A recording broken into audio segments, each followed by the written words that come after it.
Don't be surprised if this Saturday evening duel goes down to the wire.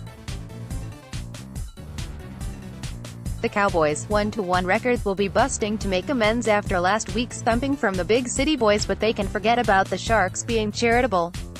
Cronulla, 1-1, looked like they were going to cruise to a big victory last week, but they cooled off in the second half and almost allowed the Titans to get back in the game. Despite the absence of injured forward Jason Taumalolo, the Cowboys will be ultra keen to play well, so the Sharks can't afford anything less than a focused 80-minute effort on Saturday. Cowboys' Paul Green has opted for a major backline reshuffle, with Tamir Martin switching from 5/8 to fullback and youngster Jake Clifford getting his chance in the number 6.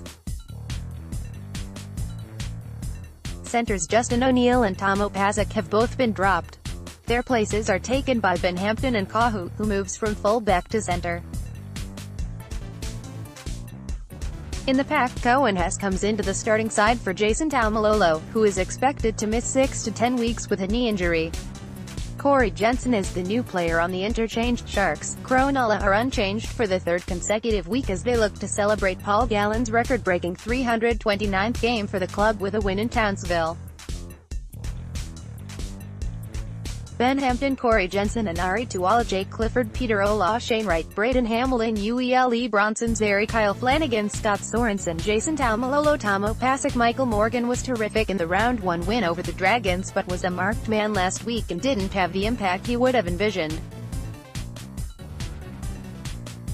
Morgan has an interesting battle on his hands with Sean Johnson this week and will probably need a 5-star performance against the methodical Sharks. For the Cowboys to win, someone is going to have to step up to fill Taumalolo's big shoes. Cohen has put his hand up as the man to cover for Taumalolo, but it will take a total team effort against a side that defends its line as well as any in the competition.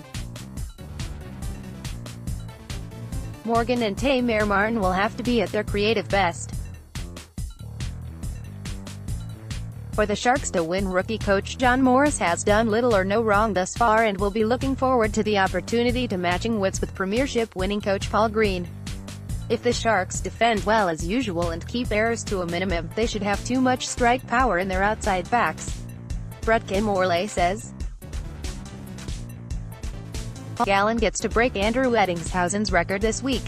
If that's not enough to lift the 16 other players, I don't know what will. It is a massive achievement for Gallen. Paul Gallen will play as a leader this week. The emotion of it will be great. They're playing a North Queensland side that will be lacking a few stars in the forwards. It should be a great challenge between Gallen and Josh McGuire. I think it will be a great night of celebration for Cronulla.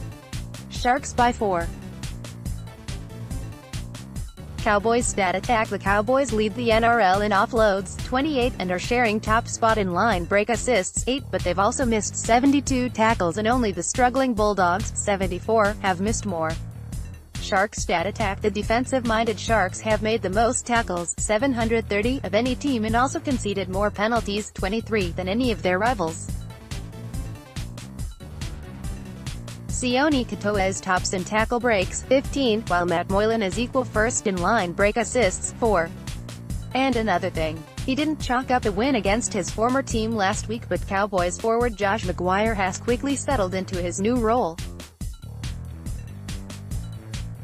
Playing 63 minutes off the bench in Round 1, McGuire had 17 runs for 154 meters, including 62 post-contact meters. He also had 16 hit-ups and 29 tackles in his team's 24-12 win. Last week he played 72 minutes as a starter and finished with 14 runs, 142 run meters, 52 post-contact meters, 13 hit-ups and 37 tackles.